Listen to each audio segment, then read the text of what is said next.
مہر جی کی پنڈلیاں دبا دبا کر اب اس کی انگلیوں میں سکت نہیں رہی تھی۔ اس کا دل چاہا کہ وہ اٹھ کر چلی جائے، لیکن پھر مہر جی کا بے پناہ تیش اور غسیلاپن ذہن میں آ گیا۔ وہ اپنے کام میں جتی رہی۔ کچھ دیر بعد مہر جی کے ہونٹوں سے ایک سرسراتی ہوئی غسیلی آواز نکلی، اس کے ساتھ ہی انہوں نے ٹانگوں کو بے چینی سے جنبش دی، مطلب یہی تھا کہ وہ ٹھیک نہیں دبا رہی۔ شانی پھر رہی، صحیح قوت جمع کر کے پہلے ماس کو سکون پہنچانے کی کوشش کرتی رہی۔ اس کی پیشانی پر اب پسینہ چمکنے لگا تھا۔ پتہ نہیں کتنی ہی دیر اس عذاب میں گزر گئی۔ تب اچانک شانی کے کانوں میں بے ہودہ خراٹوں کی مدھم آواز گونجی۔ اس نے چور نظروں سے دیکھا۔ اس کا دادا سر سو رہا تھا۔ اس کا آدھا چہرہ جو مفلوج تھا مزید بدنما نظر آنے لگا تھا، جلد پر عجیب سے دھبے تھے اور ادے کھلے ہونٹوں سے رال بہہ رہی تھی۔ وہ ہولے سے اٹھی اور باہر نکل آئی۔ نارپور سے تقریباً 10 میل کے فاصلے پر بھابو مقبول کا میکہ تھا۔ اس گاؤں کا نام پار کے تھا۔ دیہات میں بہار کی آمد پر اکثر میلے ٹھیلے ہوتے ہیں۔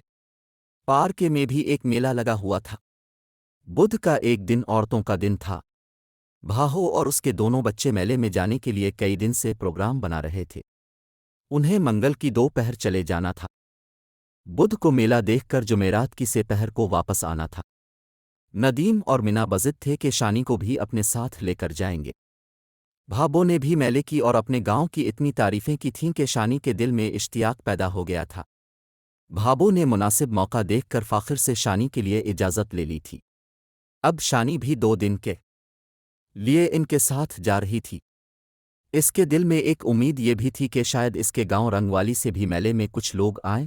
ہو سکتا تھا کہ 4 کیس چچا مشتاق کی فیملی میں سے ہی کوئی آ جائے۔ لگتا تھا کہ اپنوں کی صورت دیکھے مہینوں گزر گئے۔ منگل کی صبح شانی جانے کی تیاری کر رہی تھی۔ اس نے چھوٹا سا اٹیچی تیار کر لیا تھا۔ فاخر ناشتہ کر چکا تھا اور اب اپنے زری فارم پر جانے کے لیے پر تول رہا تھا۔ اچانک اس کی نظر شانی کے اٹیچی پر پڑی۔ یہ کیا ہے؟ اس نے اپنے مخصوص بھاری بھرکم لہجے میں کہا، میرا سامان ہے، بھابو کے ساتھ جانے کے لیے رکھا ہے۔ بھابو کے ساتھ؟ کہاں ان کے گاؤں؟ اب سے پوچھا تو تھا۔ ارے نہیں، آج نہیں جا سکتی ہو تم۔ لاہور سے میرا ایک دوست اور اس کی بیوی آ رہی ہے۔ ہو سکتا ہے شام سے پہلے پہنچ جائیں۔ شانی سناٹے میں رہ گئی، پھر ہمت کر کے بولی، لیکن یہ تو بڑی بدمزگی ہو جائے گی۔ سب تیار ہے۔ ندیم اور منا تو صبح سویرے ہی مجھے جگانے آ گئے تھے۔ وہ مجھے ساتھ لے جانا چاہتے ہیں۔ ان کا دل بڑا بر الف ہوگا۔ فاخر کا چہرہ ایک دم خون کے دباؤ سے تاریک ہو گیا۔ اپنے لہجے پر حتی الامکان قابو پاتے ہوئے بولا، تمہیں ندیم اور مننے کا خیال ہے، لیکن ان کا خیال نہیں جو صرف ہم سے ملنے کے لیے لاہور سے آ رہے ہیں۔ میرا یہ مطلب نہیں تھا۔ لیکن ویکن کچھ نہیں؟ فاخر پھنکارا۔ اگر میری اجازت سے جانا چاہتی ہو تو پھر میری طرف سے اجازت نہیں ہے۔ وہ پاؤں پٹکتا ہوا باہر نکل گیا۔ شانی بے دم ہو کر صوفے پر بیٹھ گئی۔ اس شام وہ بے حد افسردہ تھی۔ ندیم اور منا تقریباً روتے ہوئے پارکے گئے تھے۔ بھابو بھی دل گرفتہ تھی۔ سارا پروگرام دھرا رہ گیا۔ اگر فاخر گھر میں ہوتا تو شاید بھابو اس کی منت کر کے اسے منانے کی کوشش کرتی، لیکن وہ تو شانی کو حکم سناتے ہی جیپ میں بیٹھ کر فارم چلا گیا تھا۔ یقیناً اسے بھی معلوم تھا کہ بھابو اس کا فیصلہ بدلنے کی کوشش کرے گی۔ شانی کو زیادہ افسوس اس بات کا تھا کہ وہ مہمان بھی نہیں آئے تھے جن کے استقبال کے لیے فاخر نے شانی کو جانے سے روکا تھا۔ مہر جی کے خاص ملازم ایک برے نے بتایا تھا کہ چودھری فاخر کے مطابق لاہور سے آنے والے مہمان آج نہیں آ رہے۔ اب شانی کو پتہ نہیں تھا کہ ان مہمانوں کو واقعی آنا بھی تھا نہیں۔ ہو سکتا ہے کہ یہ بات بھی فاخر نے ایسے ہی کہہ دی ہو۔ اس سے پہلے بھی شانی کو میکے جانے سے روکنے کے لیے اس نے مہر جی کے ہسپتال جانے کا بہانہ بنایا تھا۔ ندیم اور منا کے روتے ہوئے چہرے بار بار اس کی نگاہوں میں آ رہے تھے اور وہ افسردہ تر ہو رہی تھی۔ جو اٹیچی کیس اس نے پار لے جانے کے لیے بڑے شوق سے تیار کیا تھا وہ اسی طرح بند پڑا تھا۔ وہ اٹیچی کیس کھول کر کپڑے الماری میں لڑکانے لگی۔ اسی دوران میں فاخر کے قدموں کی بھاری چاپ سنائی دی۔ اس نے جلدی سے اپنی گیلی آنکھیں پوچھ لیں۔ فاخر کمرے میں داخل ہوا۔ آج وہ قدرے خوشگوار موڈ میں لگتا تھا۔ اس نے مہمانوں کے نہ آنے کے بارے میں کوئی وضاحت کرنا ضروری نہ سمجھا بھی۔ اس کے ہاتھ میں ایک پیکٹ تھا جو اس نے صوفے پر پھینک دیا اور بستر پر نیم دراز ہو گیا۔ شانی نے چہرے پر حتی الامکان بشاشت پیدا کی اور بولی، چائے پئیں گے؟ 2 نہیں، ابھی دادا کے پاس سے پی کر آیا ہوں۔ کپڑے بدلیں گے؟ میں تو نہیں بدلوں گا، لیکن اگر تم چاہو تو بدل سکتی ہو۔ میں سمجھی نہیں، وہ اسی کی طرف دیکھ رہا تھا۔ قدرے بیزاری سے بولا، یہ کیا ہر وقت شلوار قمیص پہنے رہتی ہو؟ یہ دیکھو، میں نے لاہور سے ساڑی منگوائی ہے تمہارے لیے، زبردست رنگ ہے۔ شانی کے دل پر چوٹ سی لگی، لیکن اس نے تکلیف کا اثر چہرے پر نہیں آنے دیا۔ اس نے اپنے میکے کی شلوار قمیص پہن رکھی تھی۔ اس سے پہلے بھی ایک دو موقع پر جب اس نے میکے کے کپڑے پہن رکھے تھے، فاخر نے ایسے ہی ناک چڑھائی تھی۔ اس نے خاموشی سے ساڑی کا ڈبہ اٹھایا اور اسے کھول کر دیکھنے لگی۔ بہت اچھی ہے، اس نے کہا۔ پہنو تو پھر پتہ چلے گا کہ کتنی اچھی ہے۔ فاخر سنجیدگی سے بولاوا ساڑی لے کر دوسرے کمرے میں چلی گئی اور پھر پہن کر آ گئی۔ فاخر کی تیز پر حرارت نظریں اس کے سراپا سے لپٹنے لگیں۔ یوں لگتا تھا کہ اس کے جسم کا ہر حصہ اس کی نگاہوں کی زد میں ہے۔ اگر کسی حصے پر فاخر کی نگاہیں نہیں پڑ رہی تھیں تو وہ اس کی آنکھیں تھیں، روئی روئی سی سآرخ آنکھیں۔ کچھ دیر بعد فاخر نے بھی کپڑے بدل لیے اور بولا، چلو آؤ چھت پر ٹہلتے ہیں۔ وہ چھت پر چلے آئے۔ منڈیر کے اوپر سے شانی کی نگاہ نیچے پھلواری پر پڑی، وہی پر اسرار پھلواری جہاں مہرجی کے سوا کوئی نہیں جاتا تھا۔ وہ وہیل چیئر پر بیٹھے تھے اور پھلواری میں موجود تھے، لیکن آج وہ اکیلے نہیں تھے۔ آج تو ان کے ساتھ ان کا پہلوان نما ملازم اکبرے بھی موجود تھا۔ اکبرے کو شمنی نے نارپور آنے کے 2 روز بعد ہی پہچان لیا تھا۔ یہ وہی غسیلا شخص تھا جس نے اس موقع پر شانی پر راکفل تانے کی کوشش کی تھی۔ اس واقعے کو 3 سال گزر چکے تھے، لیکن شانی کو سب یاد تھا۔ شانی نے چھت پر سے دیکھا، اکبرا کوئی چیز زمین میں دبا رہا تھا۔ یوں لگتا تھا کہ وہ گوشت کے چھوٹے چھوٹے ٹکڑے ہوں۔ شانی کی بس ایک نگاہ اس منظر پر پڑی، پھر اس نے دھیان دوسری طرف کر لیا۔ آج کی رات فاخر کا موڈ ویسا ہی تھا جیسا ان کے ملن کی پہلی رات کو تھا۔ شانی کے دل کا موسم بھی وہی تھا جو ملن کی پہلی رات کو تھا۔ وہ اداس تھی، خود کو بالکل خالی محسوس کر رہی تھی۔ اسے یوں محسوس ہوتا تھا کہ ایک باوفا بیوی کی حیثیت سے اس کے پاس فاخر کو دینے کے لیے کچھ بھی نہیں ہے۔ ایسا کیوں ہوتا تھا؟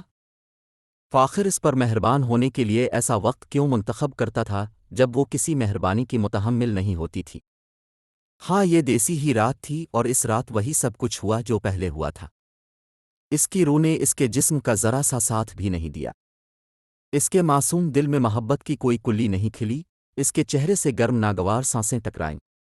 اس کے رخساروں پر کاٹے چھے وہ روندی گئی، مسلی گئی اور خود سے دور کھڑی یہ سب ہوتے دیکھتی رہی۔ صبح جب اس نے لہیم شیم بالوں بھرے فاخر کو اپنے پہلو میں محو خواب دیکھا تو اس کے دل میں محبت کے بجائے کراہت جاگی۔ اس کا سانس سینے میں پھر سے گھٹنے لگا۔ اس ڈر سے کہ یہ کراہت مزید نہ بڑھ جائے، اس نے جلدی سے منہ پھیر لیا۔ 9-10 بجے کے قریب جب فاخر تیار ہو کر فارم پر جانے کے لیے نکلا تو وہ بہت حشاش بشاش تھا۔ اس کے چہرے پر فاتحانہ ہی چمک تھی۔ پتہ نہیں اس چمک کو دیکھ کر شانی کو کیوں احساس ہوتا تھا کہ اس کے سسرال اور اس کے میکے کے درمیان کوئی پراب تعلق موجود ہے۔ پرانا اور ناخوشگوار شانی کو رنگ والی سے اپنی رخصتی کے لمحے یاد تھے۔ ان لمحوں میں ابا جی کچھ زیادہ ہیں افسردہ اور دکھی نظر آئے تھے۔ شانی کو یوں لگا تھا کہ یہ دیکھ صرف اس کی رخصتی کا نہیں ہے، بات اس کے علاوہ بھی کچھ ہے۔ وہ ابا جی سے پوچھنا چاہتی تھی، شاید یہ مالی پریشانی کا کوئی سلسلہ تھا یا اس کے علاوہ کوئی بات تھی، لیکن اب تک پوچھنے کا کوئی موقع ہی نہیں ملا تھا، اور پتہ نہیں کب تک نہیں ملنا تھا۔ اسے اپنے میکے سے رخصت ہوئے اب 12 دن ہونے کو آئے تھے۔ اسے یقین تھا کہ وہاں رنگ والی میں سب بے چینی سے اس کا انتظار کر رہے ہوں گے۔ ابا جی اور پھوپھی آمنہ ہر روز ڈیوڑی میں کھڑے ہو کر حویلی کو آنے والی راہ دیکھتے ہوں گے۔ وہ خود بھی تو کسی بے قرار پرندے کی طرح پھڑ پھڑا رہی تھی، مگر ابھی فوری طور پر آزادی کی کوئی صورت نظر نہیں آتی تھی۔ شام تک شانی کی طبیعت پھر خراب ہو گئی۔ اسے ہلکا سا بخار بھی ہو گیا تھا۔ یوں لگتا تھا کہ اس کے اندر بہت ٹوٹ پھوٹ ہوئی ہے۔ یہ ٹوٹ پھوٹ جسم سے زیادہ روکی تھی۔ اسے لاہور میں دیکھا ہوا ایک واقعہ یاد آ رہا تھا۔ ایک مرتبہ وہ اپنی مرحومہ ماں اور ابا جی کے ساتھ شاہی قلعہ اور مینار پاکستان دیکھنے لاہور گئی تھی۔ وہ لوگ شام کے وقت انار کلی بھی گئے تھے۔ کراکری کی ایک خوبصورت دکان میں اچانک ایک بھرا ہوا بیل گھس آیا تھا۔ 1 منٹ کے اندر اندر اس نے شاندار دکان کا حلیہ بگاڑ دیا تھا۔ شانی خود کو اس دکان کی طرح محسوس کر رہی تھی۔ ساری رات وہ بخار میں پھونکتی رہی۔ اگلے روز بھابو مقبول اور بچے واپس آ گئے۔ وہ بھابو کے ساتھ اوپر والے کمرے میں چلی گئی۔ موسم گرم ہوتا جا رہا تھا، اوپر والا کمر آزادے ہوا دار اور روشن تھا۔ وہ ایک رات بھابو اور بچوں کے ساتھ رہی۔ اس کی طبیعت تھوڑی ہی سنبھل گئی۔ وہ ابھی مزید اوپر والے کمرے میں رہنا چاہتی تھی۔ بچوں کا اصرار بھی یہی تھا، لیکن بھا جو کچھ خائف نظر آتی تھی، وہ جانتی تھی کہ فاخر اس بات پر خفا ہوگا۔ اس کا موڈ پہلے ہی اچھا نہیں تھا۔ دوپہر کو شانی کے لمبے ریشمی بالوں میں کنگھی کرتے ہوئے وہ بولی، شانی، میرا خیال ہے کہ تم کچھ دن کے لیے رنگ والی چلی جاؤ، لیکن وہ لے کر جائیں تو جاؤ نا۔ اگر وہ نہیں جا سکتا تو میں اور چاچا رشید تمہیں چھوڑ آئیں گے۔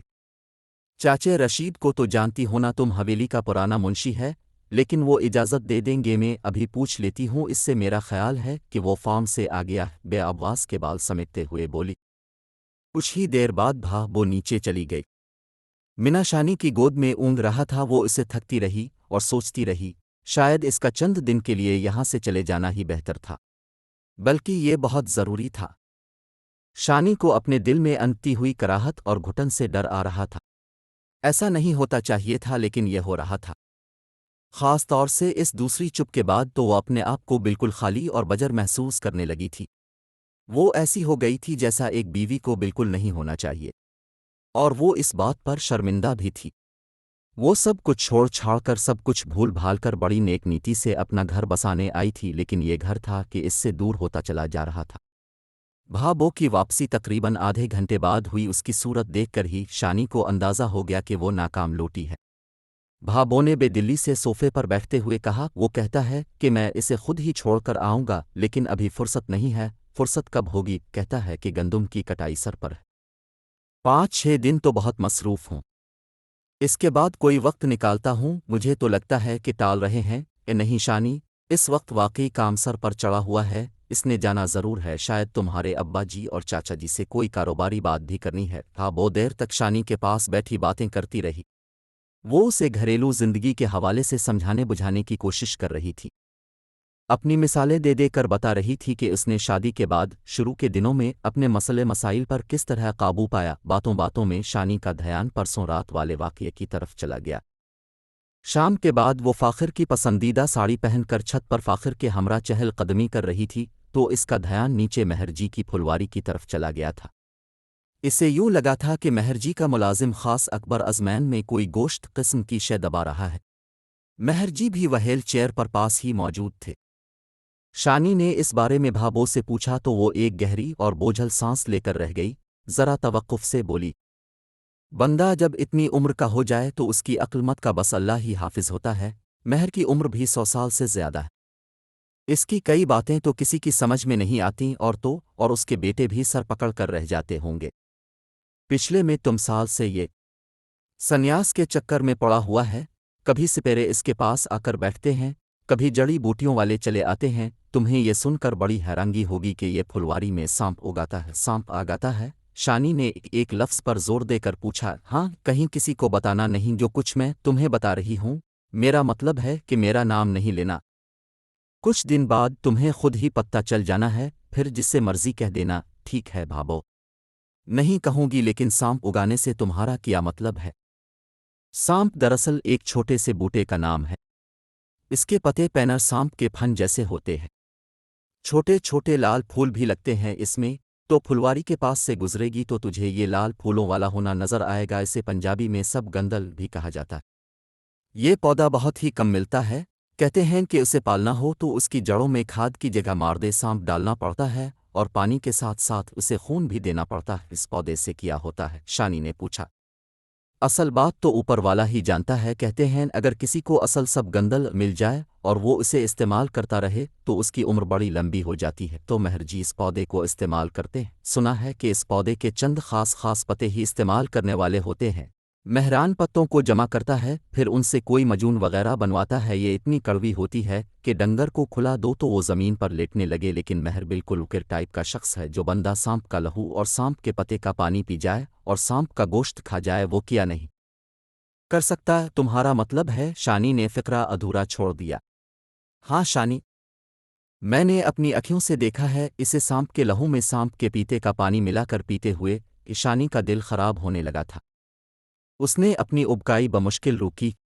وہ دونوں کمرے میں بیٹھی تھیں۔ اچانک شانی کی نظر کھڑکی سے گزر کر نیچے حویلی کے مین گیٹ کی طرف چلی گئی۔ وہ باری طرح چونک گئی۔ اسے نیلے ڈوریے والی ایک سفید پگڑی نظر آئی۔ ایسی پگڑی رنگ والی کے جامع مسجد کے امام حاجی معصوم ہی پہنتے تھے۔ حاجی معصوم شانی کے دور کے رشتے دار بھی تھے۔ وہ انہیں تایا کہہ کر بلاتی تھی۔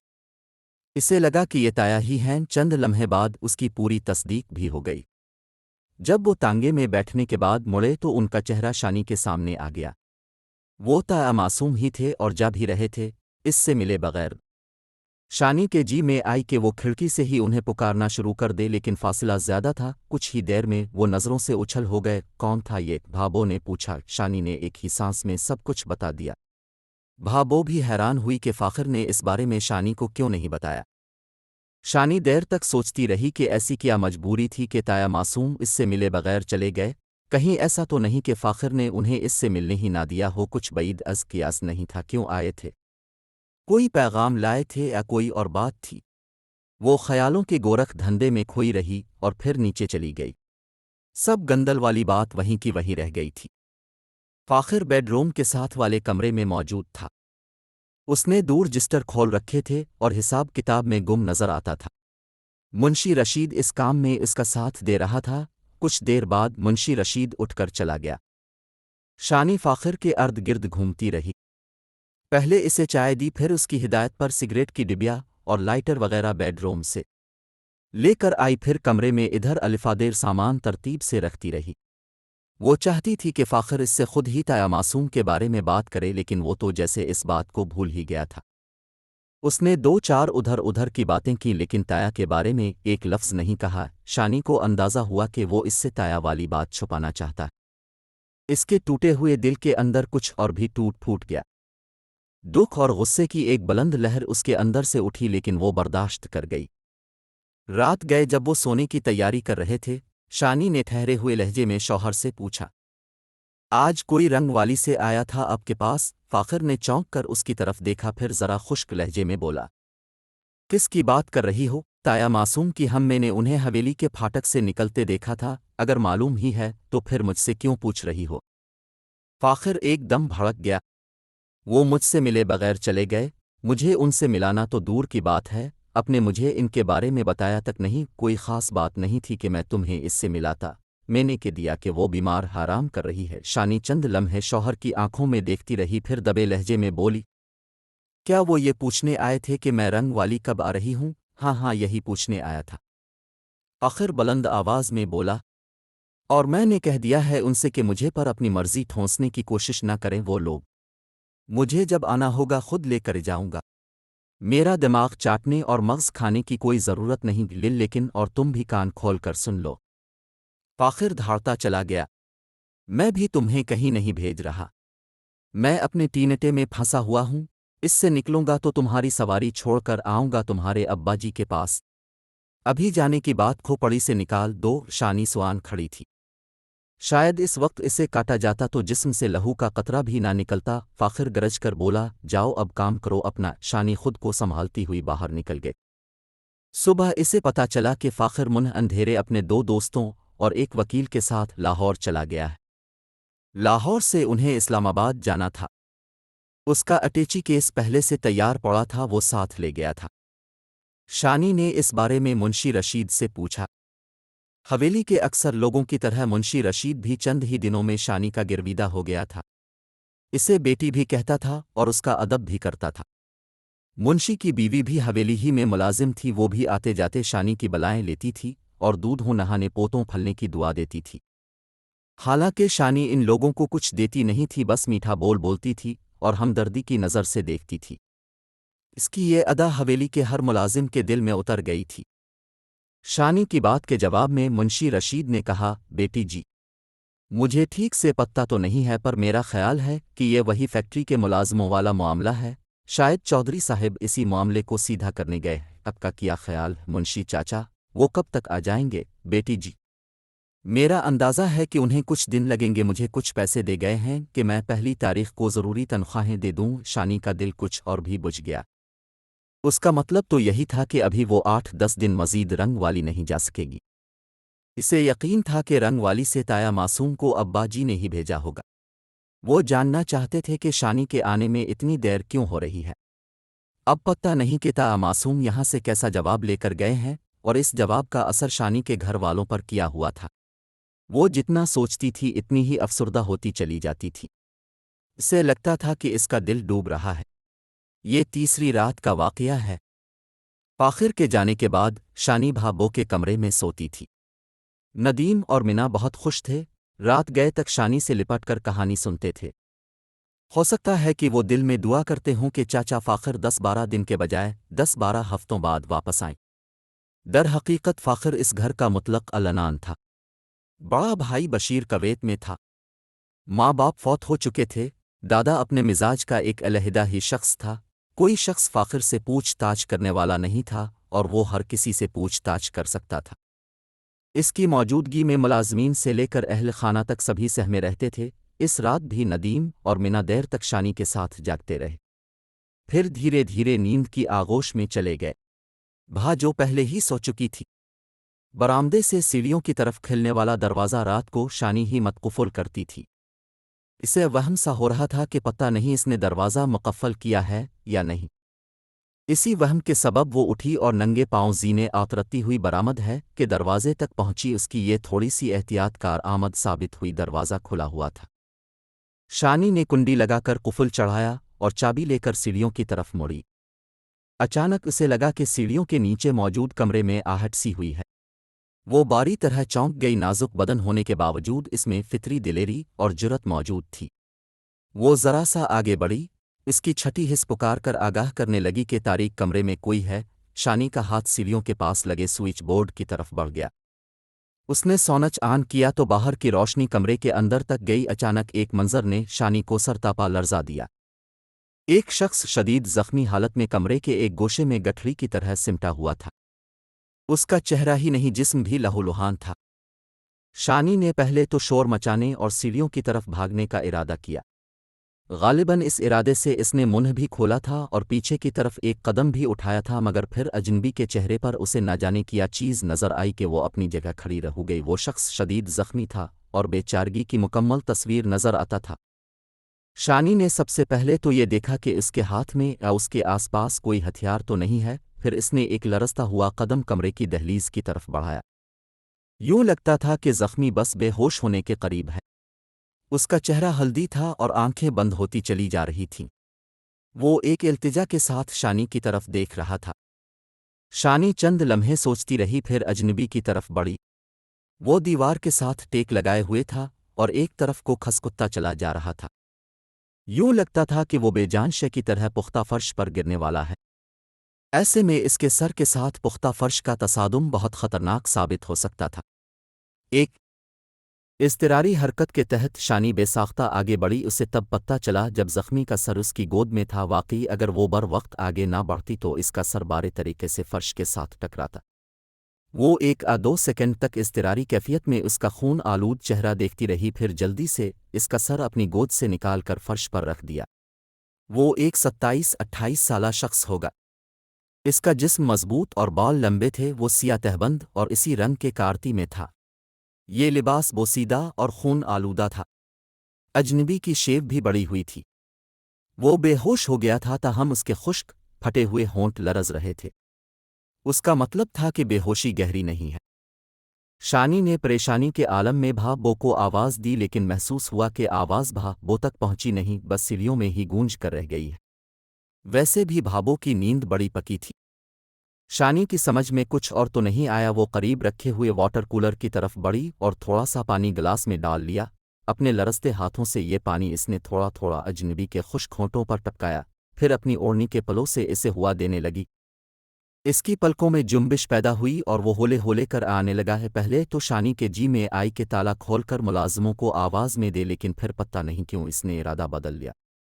اسے ہرگز معلوم نہیں تھا کہ یہ شخص کیوں اور کسی خوف کے سبب یہاں آ کر چھپا ہے۔ یہ بھی ہو سکتا تھا کہ اسے اس بری طرح زخمی کر کے یہاں پناہ لینے پر مجبور کرنے والے حویلی کے لوگ ہی ہوں۔ پتہ نہیں کیوں اسے اجنبی بے حد قابل رحم نظر آ رہا تھا۔ اس نے غور سے اس کا سراپا دیکھا۔ اس کا ایک بازو ٹوٹ کر لٹک رہا تھا۔ جسم پر تیز دھار آلے کے درجنوں زخم تھے اور ایک دو زخم تو اتنے گہرے تھے کہ ہڈی تک نظر آ رہی تھی، خون بہہ رہا تھا، اسے فوری مرہم پٹی کی ضرورت تھی۔ پنڈلیوں کے قریب دو تین زخم ایسے بھی تھے جو تیز دھار آلے کے نہیں تھے، انہیں دیکھ کر اندازہ ہوتا تھا کہ یہ کسی جانور کے کاٹنے سے آئے ہیں، شاید کتے کے کاٹنے سے۔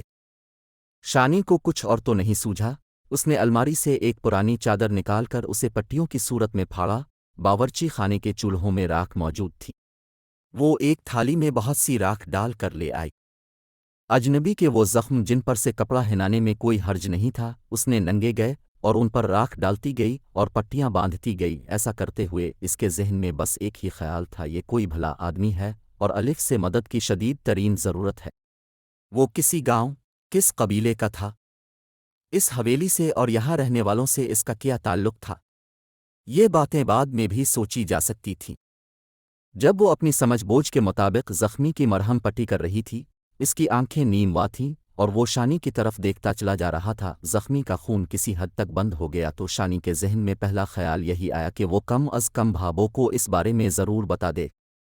وہ اس ارادے سے اٹھی تو اس کی نگاہ زخمی کے زرد چہرے پر پڑی، شاید وہ اپنا سر نفی میں ہلانے کی کوشش کر رہا تھا۔ ممکن تھا کہ وہ اسے باہر جانے اور اس کے بارے میں دوسروں کو بتانے سے روک رہا ہو، لیکن شانی اتنا بڑا رسک نہیں لے سکتی تھی، اسے کم از کم بھابو کو تو آگاہ کرنا ہی تھا۔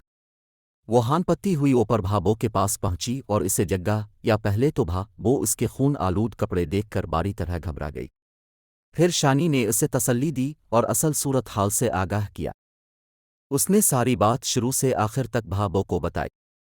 بھابو نے شال اوڑی اور شانی کے ساتھ نیچے سیڑھیوں کے ساتھ والے کمرے میں پہنچی۔ دونوں گھبرائی ہوئی تھیں، لیکن بھابو کی گھبراہٹ نسبتاً زیادہ تھی۔ زخمی اسی طرح فرش پر لیٹا ہوا تھا، خون کے زیادہ اخراج کے سبب وہ شدید ترین نقاہت کے اثر میں تھا، رنگ بالکل ہلدی ہو رہا تھا۔ بھابو نے اس کا سراپا دیکھا، پھر اس کی نگاہ زخمی کے ہاتھ کے کڑے پر پڑی، وہ چونک سی گئی۔ چند لمحے بعد بھابو شانی کو کمرے سے باہر لے آئے، سرگوشی میں بولی، شانی، مجھے پکا یقین ہے یہ بندہ سیالوں کا ہے۔ نارپور کے چودھری اور اسی پاسے کے زمیندار سیالوں کو اچھا نہیں سمجھتے۔ تم نے ٹھیک ہی کیا ہے کہ ابھی کسی کو بتایا نہیں، یہ بیچارہ تو پہلے ہی آدھا مرا ہوا ہے، اب کیا جائے اس کا؟ شانی نے پوچھا۔ خون تو اس کا بند ہو گیا ہے، ہو سکتا ہے کہ صبح تک اس کی حالت سنبھل جائے، بھابو نے کہا، پھر ذرا توقف سے بولی، ہمیں اس چکر میں نہیں پڑنا چاہیے۔ دو ہی طریقے ہیں، یا تو اس کے بارے میں مہر اور منشی رشید وغیرہ کو بتا دیا جائے، ایسے جلد سے جلد یہاں سے نکال دیا جائے،